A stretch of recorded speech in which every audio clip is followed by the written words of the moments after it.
Non si sa quando attraverserà il Veneto. Potrebbe accadere tra qualche ora, come tra qualche giorno. Ancora massima riservatezza sul carico di scorie nucleari in partenza da Vercelli destinato a Trieste, da dove verrà poi imbarcato per gli Stati Uniti. Si temono proteste da parte di attivisti, giudicate di poco controproducenti, per un carico che dovrà viaggiare ad 80 km costanti, con a debita distanza 15 veicoli di scorta, chiamati anche a gestire gli accessi in autostrada.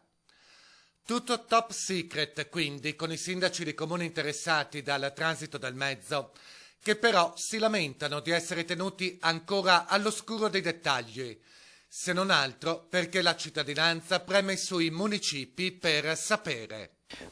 L'unico coinvolgimento è una comunicazione arrivata via mail nella tarda mattinata di venerdì, giornata comunque in cui anche molto personale era in ferie per questo ponte. Non a caso i primi cittadini di Mirano, Spinea, Salzano e Martellago, comuni attraversati dal passante lungo il quale transiterà il carico di scorie, si sono detti stupiti dalla linea adottata. Ovviamente noi speriamo e auspichiamo che tutto vada per il verso giusto, insomma.